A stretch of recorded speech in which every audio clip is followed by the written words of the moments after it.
শেখ মুজিব সিরাজ শিকদারকে হত্যার মাধ্যমে বাংলাদেশের গণতন্ত্রকে হত্যা করেছিল। আমি কৃতজ্ঞতা জানাই আজকের বিরোধী দলের নেতাকে, আমি কৃতজ্ঞতা জানাই আজকে সংসদ দলীয় নেতা তারেক রহমানকে, ওনারা যে কালচার শুরু করেছে। মাননীয় স্পিকার, ক্ষমতা আসার পর বিরোধী দলের নেতা ছিলেন এখানে, উনি পার্লামেন্টে দাঁড়িয়ে বললেন বেগম খালেদা জিয়াকে উদ্দেশ্য করে, একদিনের জন্য আমি শান্তিতে আপনাকে দেব না।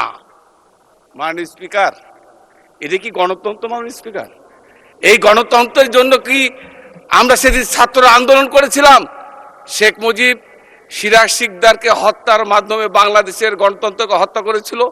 ঠিক একই কায়দা তার মেয়ে সেদিন তার রাজনীতিক, এবং আমি মনে করি সেদিন থেকে শুরু হয়েছে বাংলাদেশের রাজনীতির গণতন্ত্র হত্যার ষড়যন্ত্র। মাননীয় স্পিকার, আপনার মনে থাকার কথা, আপনাকে আমি সাক্ষী মানছি, আপনি তখন 1991 সালে বেগম খালেদা জিয়া যখন প্রধানমন্ত্রী, আপনি তখন স্বতন্ত্র এমপি হিসাবে ভোলা থেকে নির্বাচিত সংসদ সদস্য ছিলেন। মাননীয় স্পিকার, আপনার বিএনপি যখন ক্ষমতা আসলো, 43 দিনের মাথায় যে ঘূর্ণিঝড়, যে তাণ্ডব উপকূলবর্তী এলাকা হয়েছিল, মাননীয় স্পিকার, বেগম খালেদা জিয়া আপনারা সেদিন গিয়েছিলেন বন্যা উপকূলবর্তী এলাকায়, মানুষের লাশের সারি পড়েছিল। উনি ফিরে এসে উনি মনে করেছেন বিরোধী নেতাকে সম্মান করা উচিত। এবং আপনি নিজেও জানেন মাননীয় স্পিকার, বিরোধী দলের নেতা কখনোই হেলিকপ্টার নিয়ম অনুযায়ী পায় না।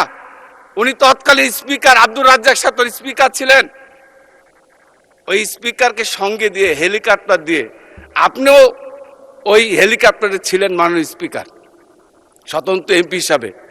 ওই উপকূলবর্তী এলাকায় শেখ হাসিনা ওই উপকূলবর্তী এলাকায় মৃত মানুষের পাশে গিয়ে দাঁড়ানোর সুযোগ করে দিয়েছিল মাননীয় স্পিকার।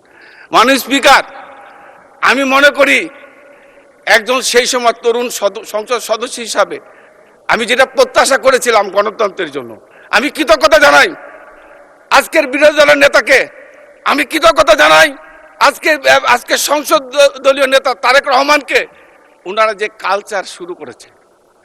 আজকে মাননীয় স্পিকার, আজকে কষ্ট লাগে, আমরা রাজনীতি করি দেশের জন্য, আমার সন্তানরা আজকে ভয় রাজনীতি করতে সাহস করে না, কারণ যে ভীতির রাজনীতি আওয়ামী লীগ শেখ হাসিনা দিয়ে গেছে, আমাদের সন্তানদের সেই ভয়টা আজকে কাটানোর সুযোগ হয়েছে। যাদের আত্মত্যাগ, যাদের রক্তের বিনিময় যে গণতন্ত্র আমরা অর্জন করেছি, আমি বিশ্বাস করি তারেক রহমান এবং বিরোধী দলের নেতা শফিকুর রহমান সাহেব যেটা শুরু করেছে, আমরা চাই যত ষড়যন্ত্র, যতই চক্রান্ত হোক না কেন, ফ্যাসিস্টরা যেন আগামী দিনে এই ষড়যন্ত্রের কারণে সুযোগ পায়, এই সুযোগ আমরা দিতে চাই না। মাননীয় স্পিকার।